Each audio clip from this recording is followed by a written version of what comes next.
ជម្រាបសួរបងសូមសួរបងពី3សំណួរបងតើបងស្គាល់សាកលវិទ្យាល័យទុនហ្វាតាមរយៈណាដែរបងបាទបងចំពោះខ្ញុំផ្ទាល់គឺស្គាល់សាកលវិទ្យាល័យទូនហ្វាតាមរយៈពួកម៉ាមិត្តភ័ក្តិក៏ដូចជាលោកគ្រូអ្នកគ្រូដែលគាត់ធ្វើការនៅសាលារៀនទូនហ្វាពីព្រោះខ្ញុំគឺជាអតីត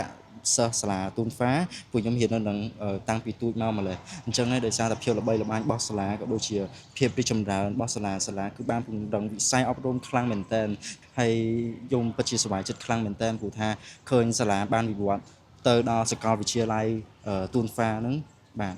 អរគុណច្រើនបងឥឡូវសូមសួរបងនៅសំណួរទី2បងតើបងមានចំណាប់អារម្មណ៍យ៉ាងណាដែរចំពោះសាកលវិទ្យាល័យទុនហ្វាបងចំពោះចំណាប់អារម្មណ៍របស់ខ្ញុំផ្ទាល់គឺពិតជាឃើញហើយចង់រៀនតែម្ដងព្រោះតែដោយសារតែបរិយាកាសនៅក្នុងសាកល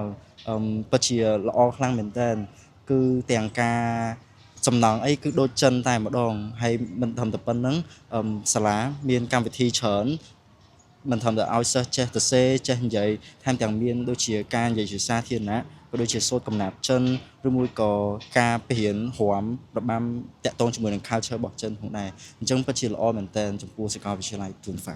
អរគុណច្រើនបងសូមសួរបងនៅសំណួរទី3មួយទៀតបងតើហេតុអ្វីបងយើងត្រូវសិក្សាភាសាចិនដែរបងបាទបងចំពោះកំណត់របស់ខ្ញុំផ្ទាល់តែម្ដងតាមពិតទៅការសិក្សាភាសាចិនគឺពិតជាល្អព្រោះដោយសារតែបច្ចុប្បន្ននេះទីផ្សារការងារយើងមានការប្រកួតប្រជែងខ្លាំងមែនទែនដូច្នេះហើយការចេះតែភាសាជាតិមួយមុខគឺអាចថាមិនល្អឯងគឺល្អប៉ុន្តែបើសិនជាយើងអាចចេះភាសាបរទេសដែលមានជាភាសាចិននៅក្នុងនឹងផងដែរគឺឱកាសរបស់យើងគឺនឹងមានច្រើនជាងនឹងតទៀតមិនត្រឹមតែនៅក្នុងការងារការធ្វើជំនួញពាណិជ្ជកម្មផ្សេងទេគឺ